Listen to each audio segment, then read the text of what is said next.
My name is Elira Quinn. I am 30 years old. Last night, I went to surprise my parents. But the moment I walked into the house, I froze. They were lying on the floor, unconscious, not moving. I rushed them to the hospital with shaking hands. And then the doctor said something that broke me. They've been poisoned. I started crying. I couldn't understand how it happened, or who could do something like this.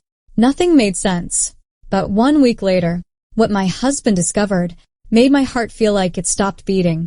Before I tell you what actually happened, please like and subscribe to the channel and tell me your country in the comments. Now let's begin. A week ago, my brother called me and said they were going on a trip outside the country for a few days.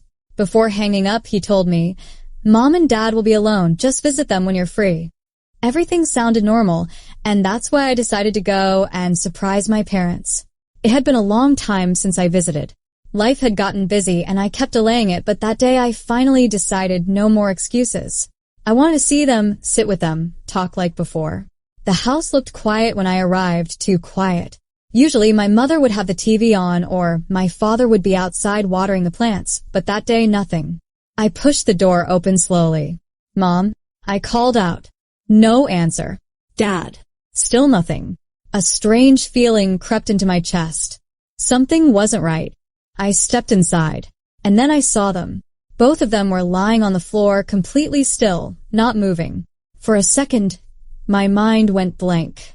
I couldn't understand what I was looking at. It didn't feel real. "Mom?" I whispered, walking closer. No response. I dropped my bag and rushed to them, my hands shaking as I touched my mother's face. Cold. Too cold. "Dad, wake up," I shouted, my voice breaking. But neither of them moved. Panic hit me all at once. I grabbed my phone with trembling hands and called the ambulance. "Please come quickly," I cried. "They're not waking up, please hurry." Those few minutes felt like hours. I kept trying to wake them up, calling their names again and again, but nothing worked. When the ambulance finally arrived, everything turned into chaos. Doctors rushed in, checked their pulse, put oxygen masks on them, and quickly carried them out. I followed them to the hospital, my heart racing. I couldn't stop shaking. I couldn't stop thinking what happened. At the hospital, they were taken straight into the emergency room. The doors closed, and I was left outside alone. Time moved slowly. Every second felt heavy. I kept staring at those doors, hoping they would open, hoping someone would come out and say, "They're fine." But no one came. I tried calling my brother. No answer. Again. Still nothing. "Pick up, please pick up," I whispered. But the call kept ringing. I called his wife. Same thing. No response.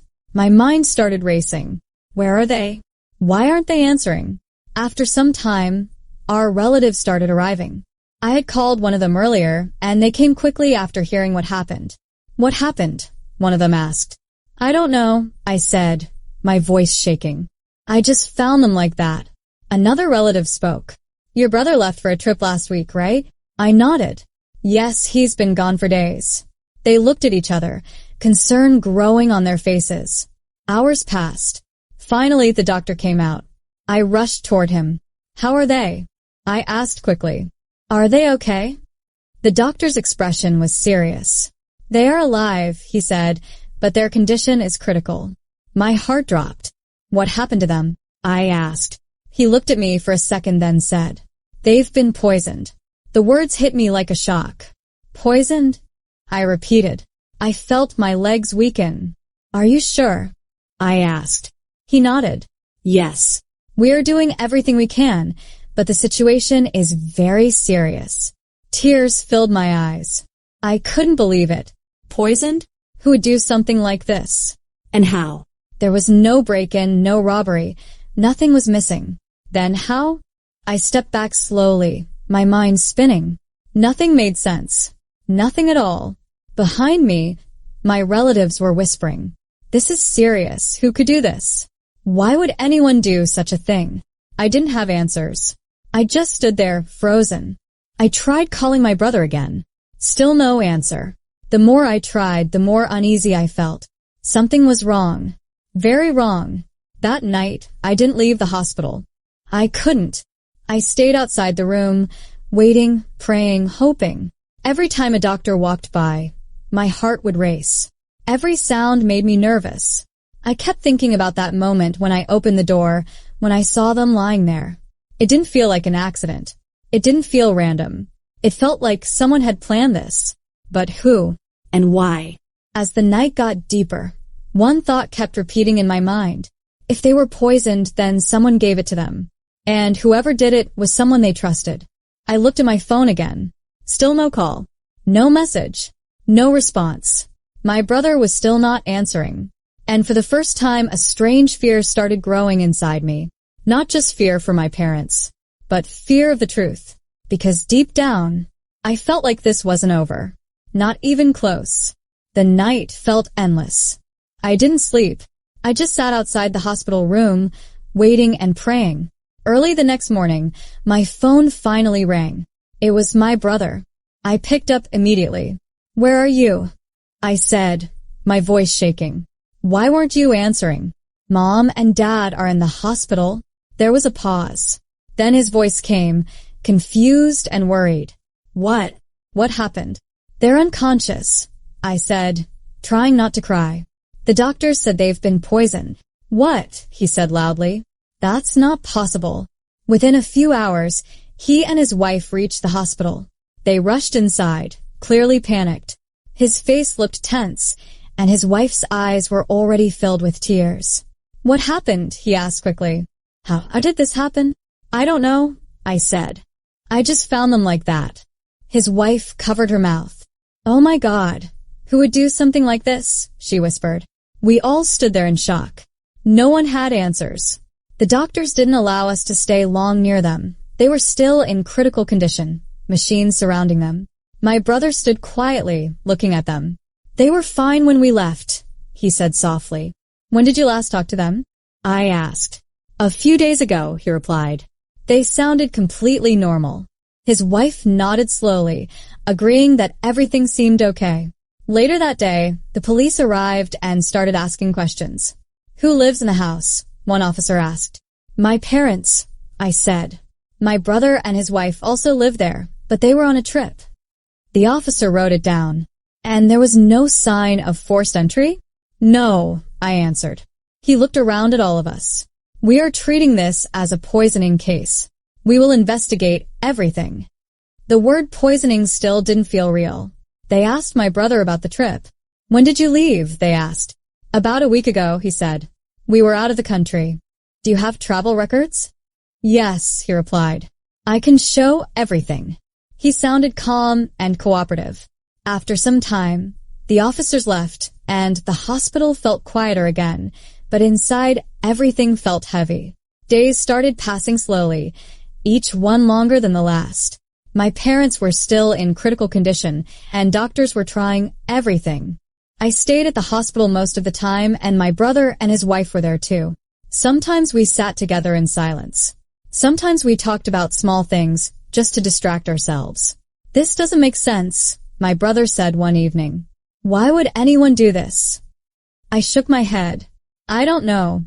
His wife wiped her tears. "I just want them to be okay," she said softly. We all felt the same. The police came again for more questions. They checked details about the house, asked about visitors, food, and daily routine, but nothing clear came out. There were no signs of robbery, nothing missing, and no forced entry. It felt like a mystery with no direction. One evening, I was sitting alone in the corridor when my husband came and sat beside me. He had been quiet these past few days, observing everything. "How are you holding up?" he asked. "I don't know," I said honestly. "Nothing makes sense." He nodded slowly, then said, "I've been thinking about this case." I looked at him. "There's no break-in," he said. "No outsider involved." I stayed silent, listening carefully. "That means," he continued, "whatever happened came from inside the house." A chill ran through me. "But how?" I asked. "And who would do that?" He didn't answer immediately. He seemed deep in thought. After a moment, he said quietly, "I need to check something." "What do you mean?" I asked. "I'll tell you once I'm sure," he replied. Then he stood up and walked away. I sat there, watching him go, my heart feeling uneasy again. Because slowly, very slowly, it felt like we were getting closer to the truth, and I wasn't sure if I was ready to face it. The next day, my husband came back.